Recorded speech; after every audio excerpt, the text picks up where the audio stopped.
ito, may nagsulat na ito. Alam, may sulat na? Si Paul yan kapag sa baba, pag sa taas ako yan. Ito si Paul ako sa Grabe sulatan nila lahat ang himnos. Malupit ball. Kapal ball. Ulay red pa. Students, listen. Okay? So, sa mga musician, liminal musician, hindi natin sinasabing page 65. Ang sinasabi natin ay hymn number 65. Why? What's the reason? Kasi Okay, hindi kasi yung iba 64, 65. Diba? So pag sinabi mo kung dalawa sila, ano dun sa kabila? Kaya sinasabi natin, hymn number 65. Okay? So sa Calvary, so makikita nyo dyan yung title at Calvary 65. Ang nagsusulat yan ay si David Toner. Ito si David Toner. Okay, Toner. Toner pa. Ayan yung wait lang. Ano yun nandito? Wait lang. Mga singer yung isa.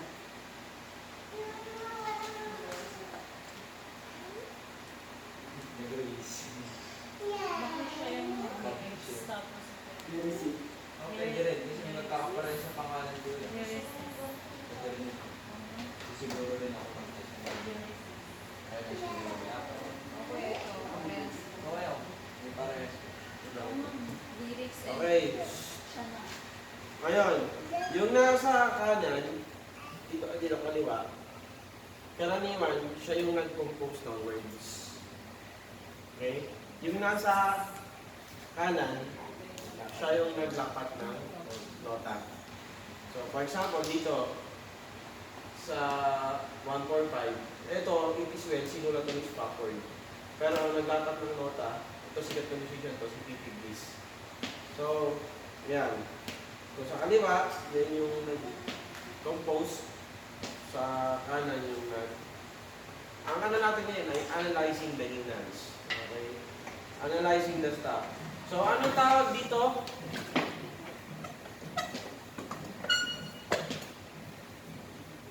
Ang tawag yan ay treble, left, or G left. Okay, everybody, ang tawag dito ay treble clef or kaya pag magsusulat niyan, dapat laging nasa, ano to, nasa ng G dito. Ito. Second line. Second line. Laging magsisimula ka sa second line. Gets nyo? Okay, na-gets ba? Yes. Next. Ang tawag dito ay ayoko ng ganyan ko. Style. Tawag naman dito ay bass clef.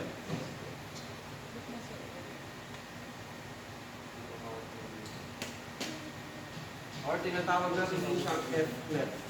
Kung hindi ako nagkakamali. So, ang tawag dito, treble clef or G clef, and then bass clef or F clef. Kaya F kasi, kaya pag magsusulat ka niyan, ngayon simula sa F. Ay, hindi sa baba pala. Sa baba kasi, sa baba yan. Sa baba kasi, F. Okay. Iba yung letter sa baba, iba yung letter sa taas. Okay, pero for now, I'll just move it.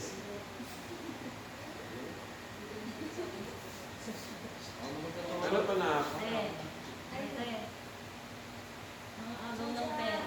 F. Ito na kay mami. Sabi mo F. Kaya mami, dali. Sabi mo kay mami, F. Sige ng G.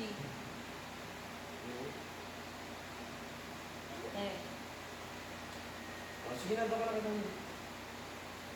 Okay, wow, galing nga. Palakpak. Sabi mo kay mami, dali F. Pabigyan mo na kay mami. Mami, bigyan ko. Bilis. Go. Makikita ko. Okay, so next, ang tawag dito ay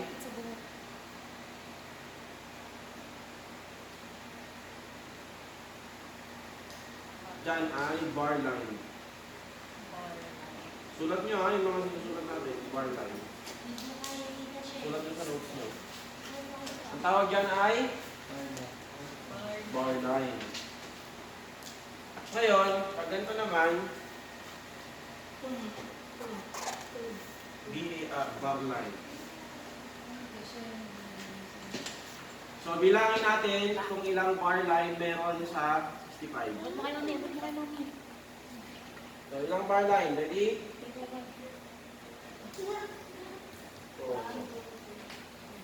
Ate, huwag naman pa pala malikid dito. Ito ba, ito ba? Sa buong kanta? Sige. Sa buong kanta? Oh.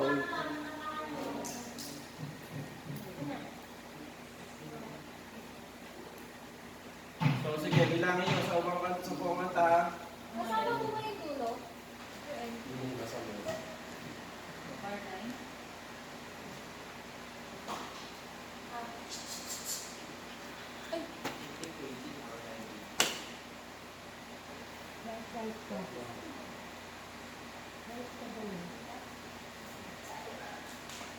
Paano yung dulos? Dalawa. Di basta, yung sa'yo. Ano sa'yo? 16. Okay, princess, 16. Raymond, 11. 11 pa. Sa'yo? Sa'yo yun ba? Julie, sa'yo?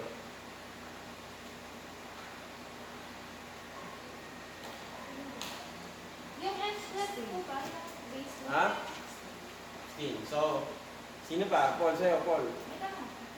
Meron bang dalawang pagbuto? 18. Ay, yung Oh, dapat na lang. 18. 18 kay Paul. Sino pa? Wala na? Okay? So, sino yung 11? Taas kamay. Dapat lahat may sagot. Isa, sino 16? Sino? Sino 18? Taas kamay. Julie? Sino 18? Okay, walang tumama. Wala. 15 lang. Ang dami naman siya yun. Hindi kasama yung ito, hindi yung dito sa mga gilid. Kasi yun na nga yun eh, yung nandun na sa muli. Yun na yun. Hindi nga. Siguro binilang kaya ba't maging 18 sinama pa? Bakit 16? Bakit 15 lang? Kasi yung nasa huli, hindi yun bar line. Ang tawag na doon ay double bar lines. Hindi siya bar line, double bar line. Ang tanong ko lang, ilan ang bar line? So, ngayon, anong ibig sabihin naman ito ang double bar line? Saan nakikita yung double bar line? Doon sa, Calvary, punta kayo sa pinaka-uli, 3. Doon sa 3. Calvary. May makikita kayong tinatawag na ganito, dalawa. Nakita niyo na kayo sa sarili niyan? Ang tawag dyan, double bar line. Bakit double bar line? Sa tingin nyo? Dalawang bar. Very good, kasi dalawang bar. Pag nilagay pa ng isa, ang tawag na doon, Single bar. may isang row na lang sa doon. Ay, joke lang. Pag anong ibig sabihin ng double bar line, Julie? Nagpapakita na tapos na yung Yun na sa bar. oh, okay. Ngayon, tapos na. Wala na yung finish niya. Okay, so, ngayon, tulad yung mga sinuturo ko ha. 1, 2, 3, 4, 5. Sige, tama na rin.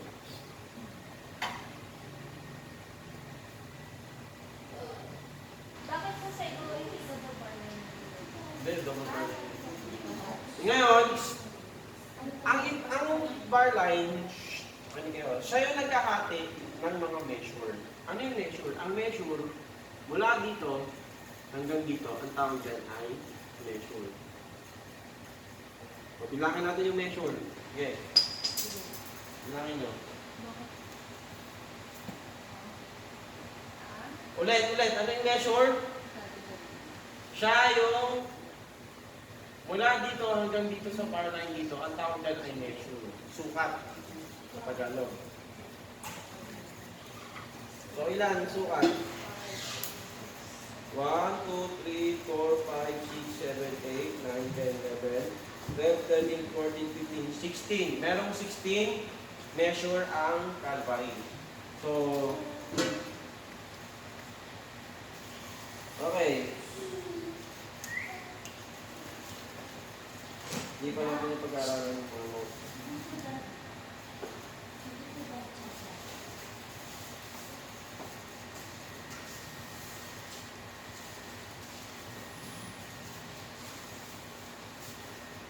Ang tawag sa buong ganito ay stop. Sa buong ganyan ay stop. Ay stop. Tawag. S-A-S-A-T S-T-A-S S-T-A-F-F. Stop. Double S. Stop.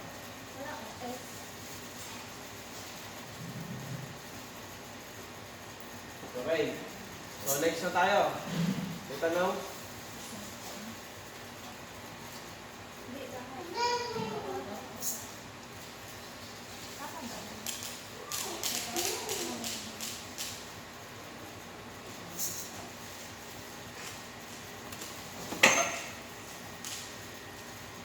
So, patayin niya natin at Calvary lahat tayo. 1, 2, 3, go!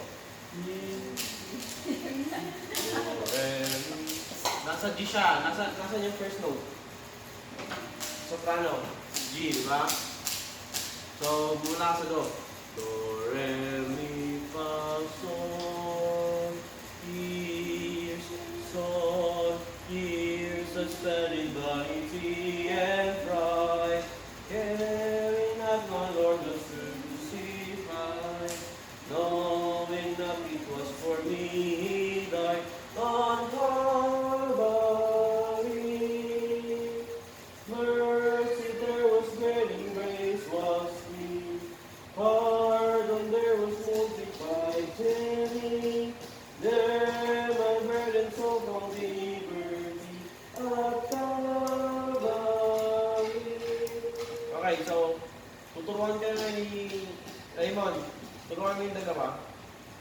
Julie, turuan mo yung dalawa. Yung Calvary. Tutuloy yung Calvary. Ngayon na ako. Okay, listen. Maligay niyo kayo sa akin. Bakit ang magturo?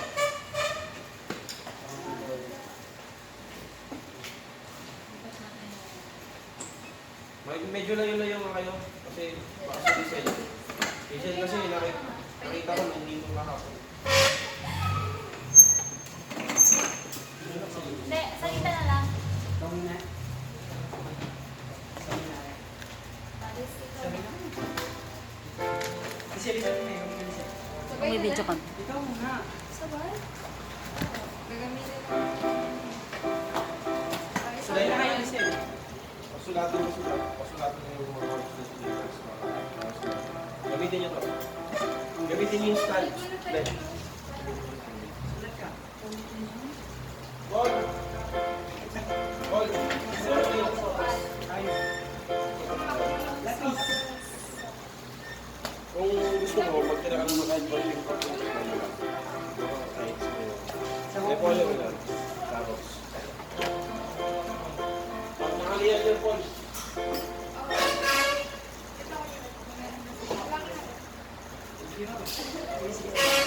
Ayun na lang.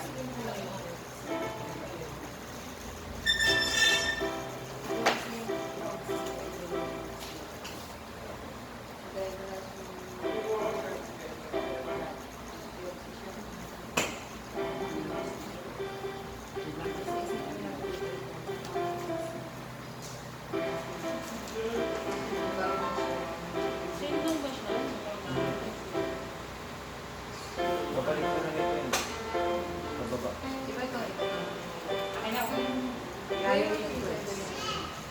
Diyan magsisimula yung baba na siya. Pero ano, di ba CFG? Ito. Anong kumain sa Magsisimula ito siya. Team. Oh, G. Team. Ano ka nakasukuha lang? Kasama yung ano, G, A, D. Mag-issue na. Dito ka kukuha lang. Dito ka sa kami kukuha. Ay, pala. G to, di ba? G? Diba kasi letter D nito eh.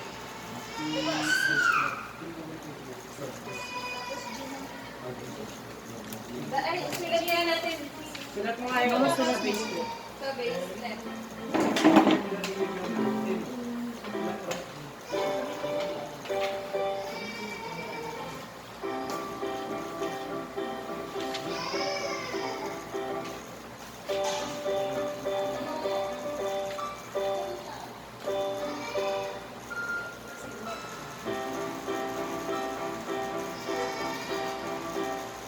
G mo na. Tayo kasi. Yung baksin mo. Yung bagay mo yung gusto natin. Pag nakakaas ka na. Sabihin mo yung Okay, sa 10. yung mga bagsak. Ay, kasi yung bagsak mo talaga, original na bagsak.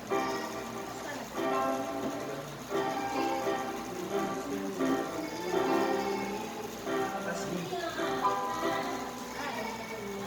Ilan to? Ganun yung bagsak.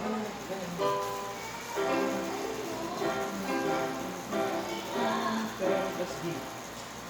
Yung sa accuracy ko.